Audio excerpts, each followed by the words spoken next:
Welcome to West Texas Droning. Oh, come on, man. Who's gonna know? Who the heck is gonna know what you do as your drone? Huh? Who's gonna know?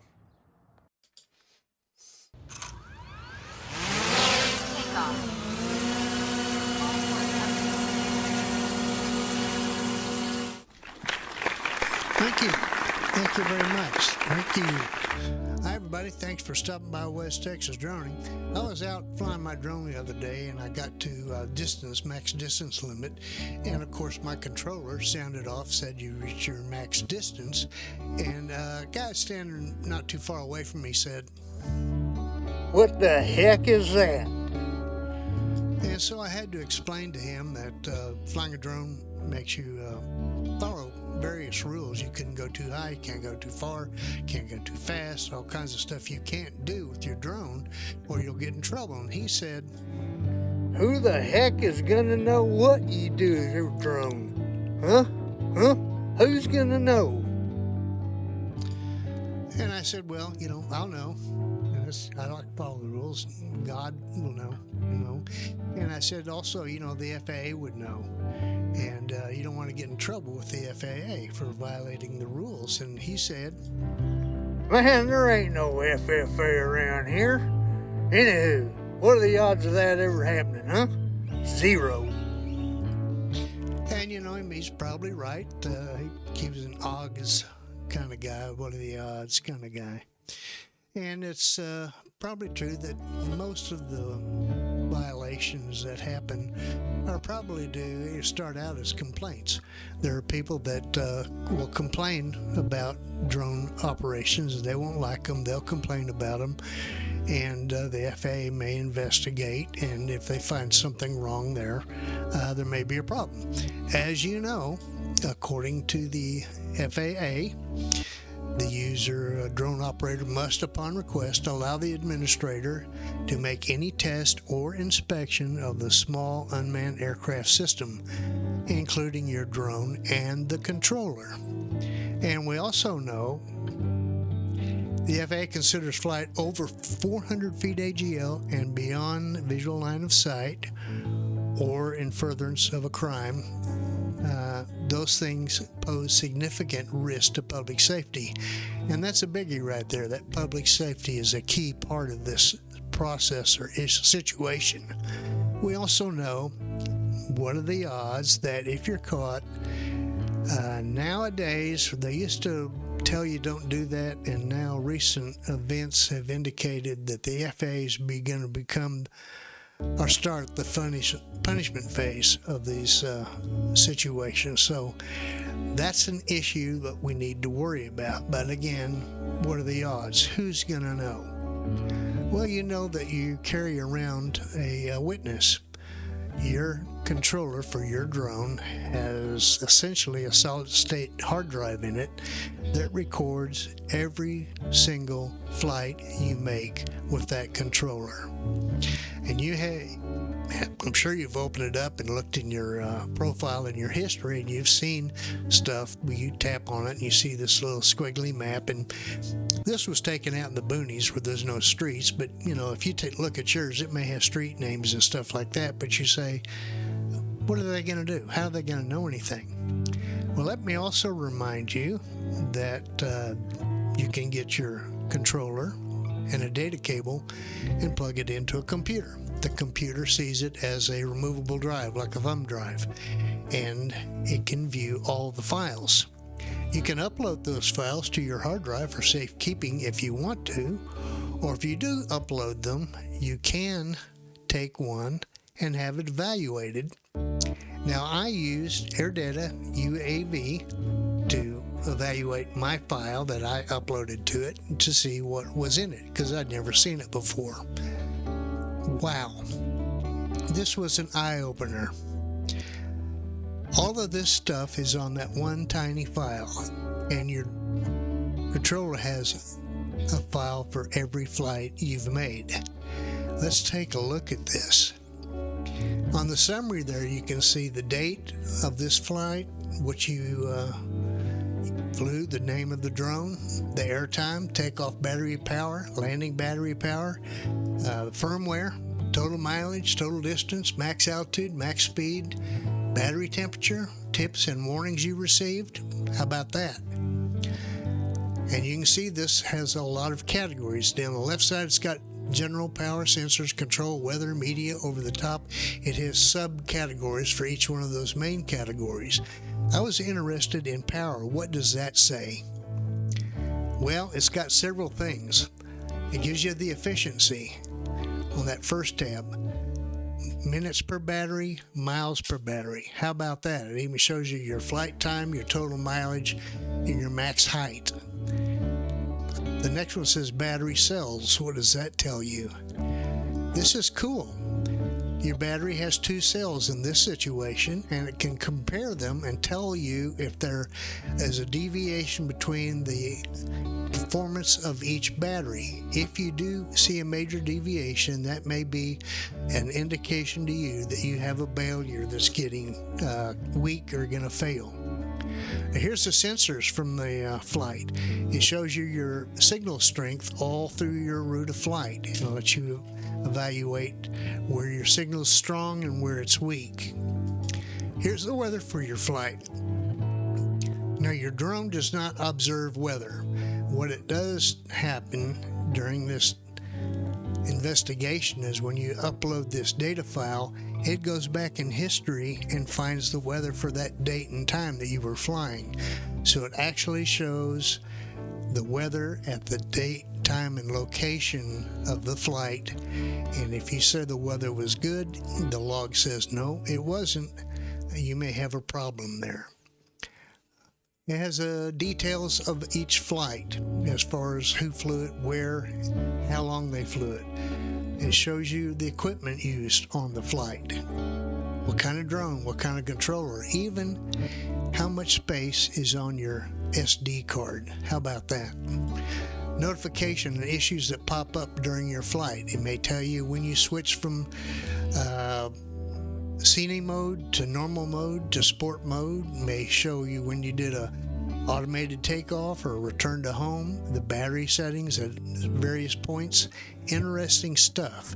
It has a large map at the end that you can click on each one of those waypoints to see what was going on.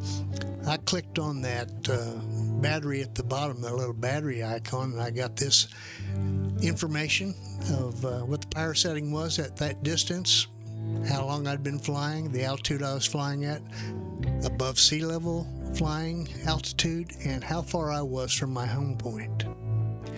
Here's the overview again. There's a lot of stuff in your drone that can be downloaded and analyzed, and can be a witness against what you say, against what this says, and who do you think somebody might believe? Anyway, I cap off this episode with a little drone flight. This is my Air 3 I used today. I went ahead and got the weather, and I did get a Lance approval because I am flying in Class D airspace below 200 feet. I started off in this Red Arroyo flight with a little pre-flight video, and here I said I assume responsibility, and I got my satellites up, home point updated. I did a little safety check, and I made a modification on it, and you'll see why I had to do it. It says max altitude 393 feet. Where I was flying, my max allowed was 200 feet in this Lance approval, so I changed it later. But during the video, you see I didn't get much above 100 feet. So that was my pre-flight. Here's my flight.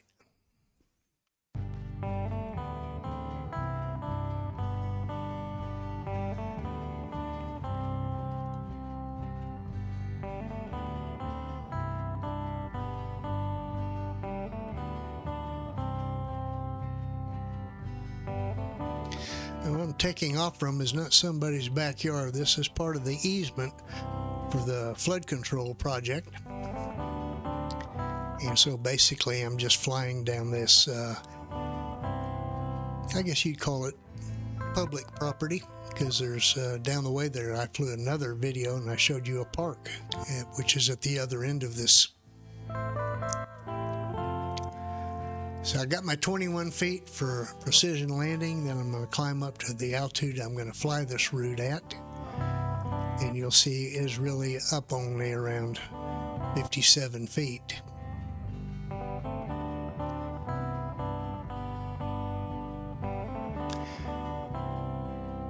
Now further down, I had a video previously where I showed you a dog park and a driving range and sidewalks for hiking and cycling and skateboarding. I guess they all had skateboarding, I'm not sure. And as I said, all in all, this is for flood water control. When we have, if we have heavy rains, they happen once in a while, and we don't have a big storm sewer system, so this is what we use to kind of contain and channel those floodwaters safely away from homes.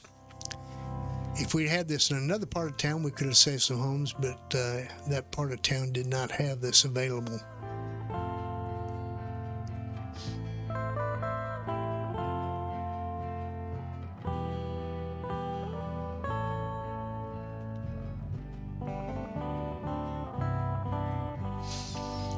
And this little creek goes from one man-made lake to another man-made lake, and as it rains, the water runs from one to the next, and eventually ends up in the river going south down toward the hill country.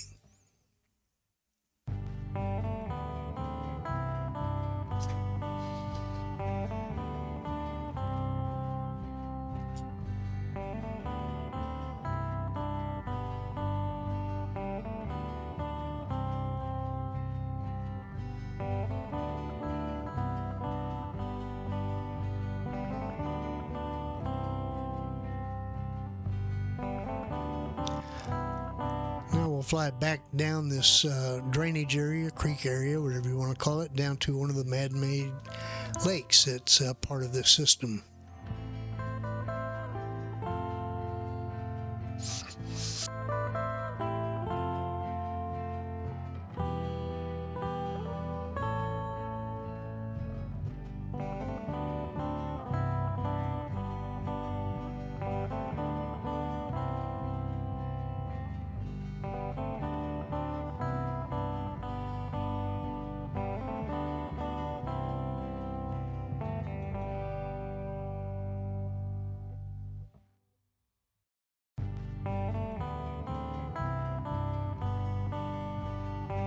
It is becoming springtime here. It's not fully springtime until the mesquite trees, the ones you see that don't have much leaves on them, when they become fully greened out, that's springtime. Everything else, these trees get caught by late freezes and killed back, but that rarely happens to a mesquite tree. This little man-made lake made by floodwater control is about 4 or 5 feet deep, and it is a sanctuary for wildlife. We have ducks, waterfowl that winter here. There are small fish and snakes, turtles. Every once in a while you'll see a nutria that has a family here. This is fed by 2 drainage systems, one to the right as you see and one to the left. You'll see those in a minute.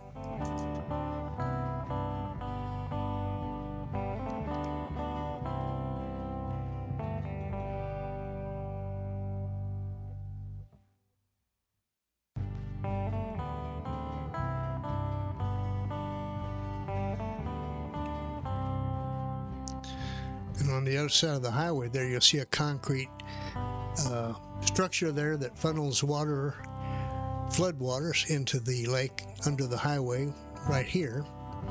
And there's a similar one to the left that you'll see in just a second.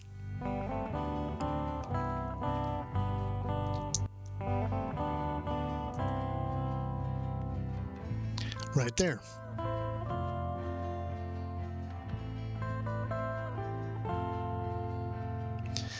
This entire area, part of the town, is built on red clay, and the red clay does from time to time create some issues for homeowners because it swells and shrinks with moisture, and sometimes the foundations here can take a beating and have to be supported and repaired. But just life in the big city.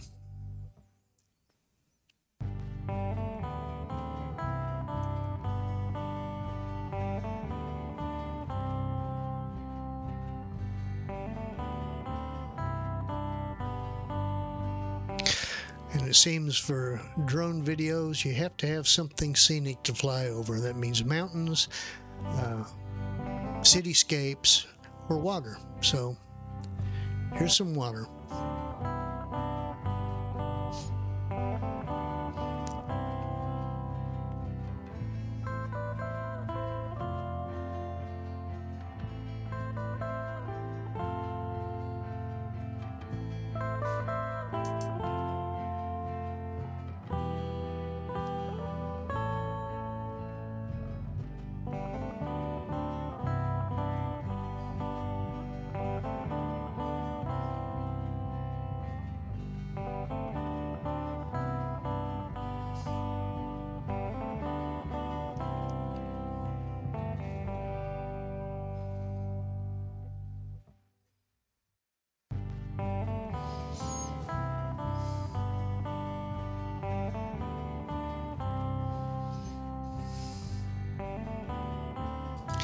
So we'll get down here and do a little return to home.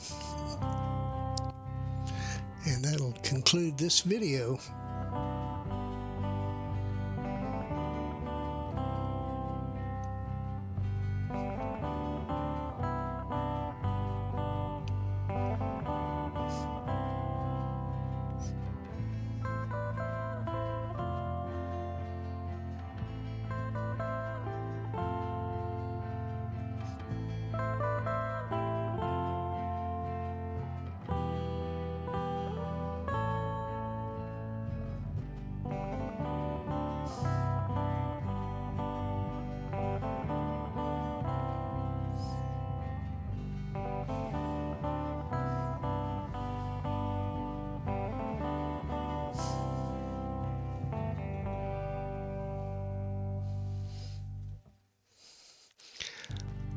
I didn't have an action camera for this landing, but trust me, my Air 3 hit the mark just perfect.